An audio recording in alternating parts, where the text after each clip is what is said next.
हरियापुर गांव के एक कोने में मोहन लोहार का एक छोटा सा घर था। उस दिन सुबह सवेरे मोहन अपने औजार लेकर काम पर निकल रहा था। कब तक ऐसा चलेगा मोहन? हर रोज सुबह कुछ आस लेके जाते हो और शाम को निराश होकर लौटते हो। क्या तुम्हें नहीं दिखता कि पूरे गांव में सबसे बुरी हालत हमारी है? क्या करूं सीता, तू ही बता। मेरी किस्मत ही फूटी हुई है तो मैं क्या कर सकता हूँ। जब भी हालात सुधरने लगते हैं कुछ ना कुछ ऐसा हो जाता है कि फिर से सब कुछ बिगड़ जाता है। अब देख, पहली बार जैसे तैसे कुछ जमा किया तो बीमार पड़ गई, सब खर्च हो गया। फिर अर्जुन के पैर में वो गहरी चोट, पूरा इलाज करवाने में फिर से सब कुछ खत्म हो गया। तभी 10 साल का अर्जुन दौड़ता हुआ आया और उसकी मासूम आंखों में भूख थी, पर मन में कुछ कहने की हिम्मत भी। पिताजी, मेरे मन में कई दिनों से अच्छा खाना खाने की इच्छा हो रही है।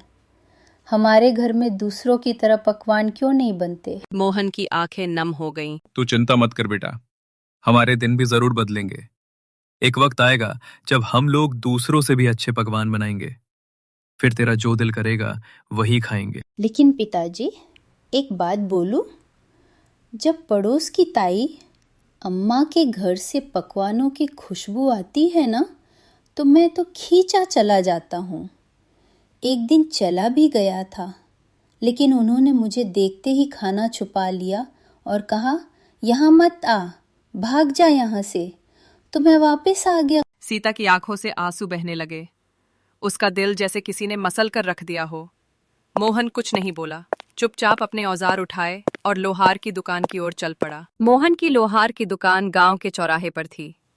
उस दिन जैसे ही उसने भट्टी सुलगाई और हथौड़ा उठाया, उसे लगा कि उसके बाजुओं में अब पहले जैसी ताकत नहीं रही। उसके हाथों की चोटें भी जैसे थक चुकी थीं। हे भगवान, और कितनी परीक्षाएं लोगे। आज एक भी ग्राहक नहीं आया और ऊपर से घर की हालत, अर्जुन की मासूम बातें सब कुछ तोड़ कर रख देती हैं। तभी गांव का मुखिया भोलानाथ दुकान पर आ पहुंचा। उसके चेहरे पर एक औपचारिक मुस्कान थी। हाँ मोहन, क्या हुआ? आज तुम्हारे हाथों में पहले जैसा जोर नहीं दिख रहा। क्या बात है? मन कुछ बोझिल लग रहा है, क्यों? हाँ भोलानाथ जी, अब आप तो सब जानते हैं, फिर भी पूछते हैं। मेरा परिवार बहुत बड़ी आर्थिक तंगी में है। मेहनत तो बहुत करता हूँ लेकिन हाथों में किस्मत नहीं है। मुखिया चुप रहा। तभी बगल से हीरा आ गया, गांव का वो आदमी जिसे दूसरों के दुख में भी मजा आता था। मुखिया जी, मैं तो कहता हूं कि इस मोहन को गांव से निकाल देना चाहिए। इसकी मनहूस छाया धीरे धीरे पूरे गांव में फैल रही है। कहते हैं कुछ लोग ऐसे होते हैं जिन पर काल की छाया होती है और जो पूरे गांव को बर्बाद कर सकते हैं। मुखिया पहले चौंका, फिर हंसने लगा। हीरा भी हंसने लगा। अरे हीरा, तू भी ना, चल छोड़ इसे, चल यहाँ से। दोनों मोहन की हालत पर हंसे और चले गए। मोहन वहीं बैठा रहा, आंखें आसमान की ओर उठाए। हे भगवान, क्या मैंने अपनी तकदीर खुद लिखी थी? क्या मैंने किसी का बुरा किया है? कभी चोरी, कभी बेईमानी। मैंने कुछ बुरा नहीं किया, फिर मेरे ऊपर ये दुख क्यों आया है? क्यों मेरे सपनों के दिए बुझ गए, मेरी उम्मीदों के चिराग बुझ गए? धुंध में खो गया हूं, कहीं से रास्ता नजर नहीं आता। ये तन्हाई कब खत्म होगी? शाम को मोहन थका हारा अपने घर पहुंचा। उसका चेहरा उदास था। जैसे ही उसने घर में कदम रखा, सीता ने उसे देख लिया। अरे क्या हुआ मोहन? आज तुम्हारा चेहरा इतना उदास क्यों है? अरे कुछ तो कहो। मोहन की आंखें भर आईं। उसने धीरे से सीता की ओर देखा। अब तो सारे गांव वाले भी मेरी बुरी किस्मत का मजाक उड़ाने लगे हैं सीता। और क्या कहूं, आज तो दुकान पर एक भी ग्राहक नहीं आया। हाँ, और ऊपर से मुखिया और हीरा, वो दोनों मेरी किस्मत पर हंसते हुए चले गए। मैं तुम्हारे लिए खाने के लिए भी कुछ नहीं ला सका। सीता चुप हो गई। उसकी आंखें भर आईं। सुबह जब तुम दुकान जा रहे थे तब मैं भी तुम्हें बोल रही थी, इसमें गलती मेरी भी है। मैं भी कभी तुम्हारे दुख को पूरी तरह समझ नहीं पाई। फिक्र मत करो, भगवान सब ठीक करेगा। मोहन कुछ नहीं बोला। वो चुपचाप चारपाई पर लेट गया। उसके हाथ कांप रहे थे लेकिन आवाज नहीं निकली। अगले दिन सुबह होते ही सीता ने मोहन से कहा, मोहन, खाने के लिए कोई चीज उधार ही ले आओ। हमारे गांव की दुकान, हो सकता है तुम्हें कुछ सामान उधार दे दे। नहीं सीता, मैं कल भी गया था उसके पास। वो पहले अपना पिछला उधार मांग रहा है। अब मुझे उसकी दुकान पर जाते हुए शर्म आती है। मुझे नहीं लगता कि हमारे हालात कभी भी ठीक हो सकेंगे। ऐसा ही चलता रहा तो हमें ये गांव छोड़कर जाना पड़ेगा। गांव में 2-3 लोगों से पहले ही मैं उधार ले चुका हूं। अब मेरे अंदर इतनी हिम्मत नहीं कि किसी और से उधार मांग लूं। सबको पता है कि मैं उधार लेकर वापस नहीं करता। वापस करूं भी तो कहां से? हमारे पास इतने पैसे होते ही नहीं, जो आते हैं वो लग जाते हैं। हाँ मोहन, ये तो है। भगवान पता नहीं किस बात की सजा दे रहा है हमें, लेकिन हमें उम्मीद रखनी चाहिए। हमारे भी दिन एक दिन जरूर बदल जाएंगे। ये बात तो मुझे तुमसे सुनते 10 साल हो गए हैं सीता। आज तक ऐसा दिन नहीं आया। वो चुपचाप घर से निकल पड़ा और सीधा जंगल की ओर चल दिया। उसका दिल बहुत भारी था, आंखों में उदासी थी और कदम जैसे बेजान थे। दिमाग में बार बार एक ही ख्याल आ रहा था। क्या जिंदगी का यही अंत है? क्या मैं अपनी तकलीफों से हमेशा के लिए मुक्त हो जाऊं? मोहन आत्महत्या के विचारों में डूबा हुआ गांव की सीमा तक पहुंच चुका था। तभी सामने से मुखिया भोलानाथ आता हुआ दिखाई दिया।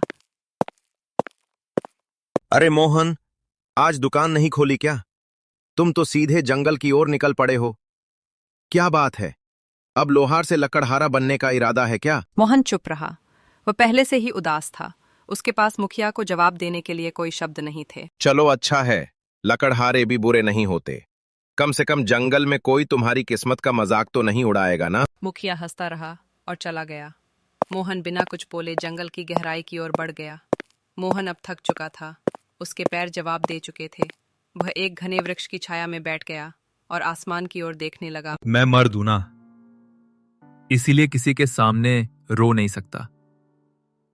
अगर सीता और अर्जुन मुझे रोते हुए देख लेते तो उनका मनोबल टूट जाता। इसीलिए मुझे जंगल आना पड़ा। भगवान तो मेरी कितनी परीक्षा लेगा। मोहन उदास होकर आसमान की तरफ बातें कर रहा था कि अचानक उसके कानों में किसी के चीखने की आवाज आई। कोई है तो मेरी मदद करो। वे उठा और इधर उधर देखने लगा। अचानक उसकी नजर एक साधु पर पड़ी जो जमीन पर गिरे हुए थे।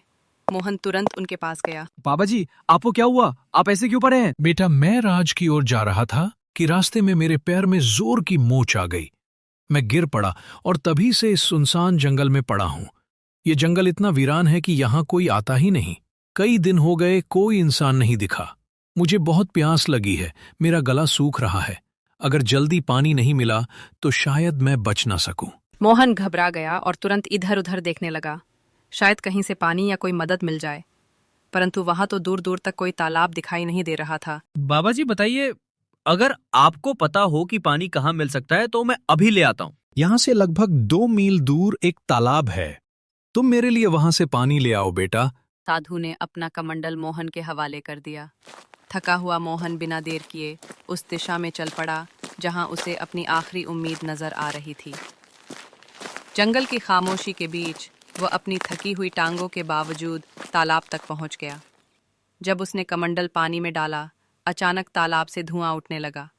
धुआं धीरे धीरे एक भयानक औरत की शक्ल लेने लगा। तेरी हिम्मत कैसे हुई उस तालाब का पानी लेने की?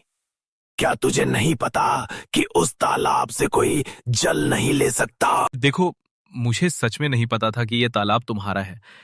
मुझे माफ करो, मैंने ऐसा कोई अपमान नहीं किया। मैं एक डैन हूँ। अगर तुझे ये जल चाहिए तो मेरी एक पहेली का उत्तर देना होगा। अगर उत्तर गलत दिया तो इसी तालाब में डुबोकर मैं तुझे मार दूंगी। लेकिन हाँ, एक और रास्ता है जिससे तू बच सकता है।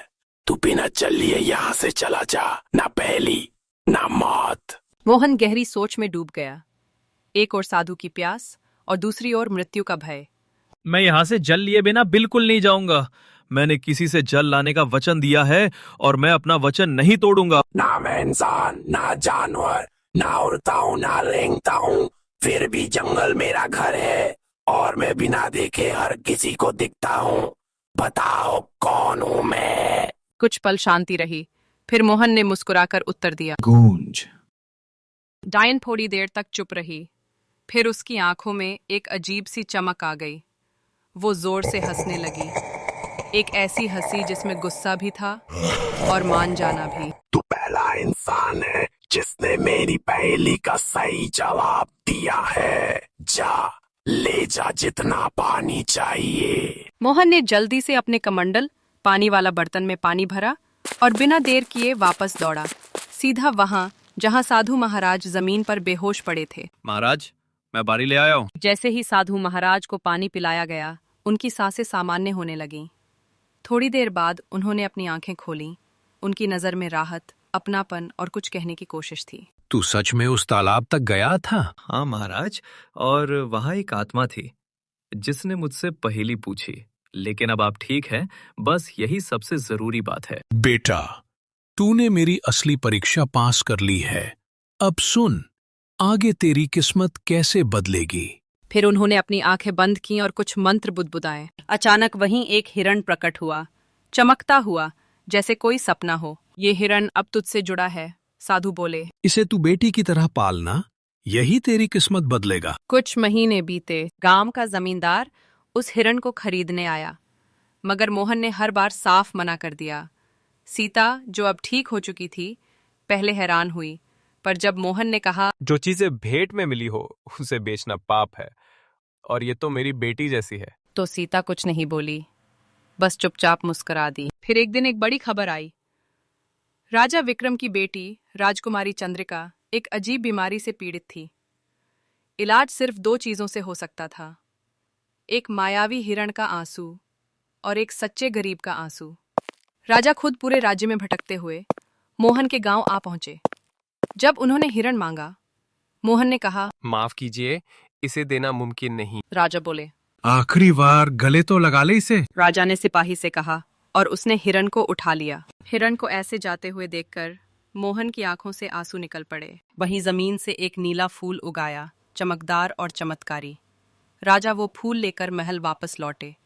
जब राजकुमारी को वो फूल छुआया गया, वो तुरंत ठीक हो गई। राजा विक्रम ने मोहन से माफी मांगी, उसे जमींदारी, सोना और बहुत सी दौलत दी। तभी साधु महाराज फिर से प्रकट हुए। देखा मोहन, मैंने कहा था ना, ये हिरण तेरी किस्मत बदलेगा।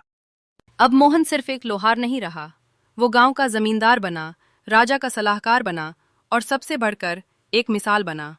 उसकी ईमानदारी, मेहनत और प्यार ने उसकी तकदीर बदल दी।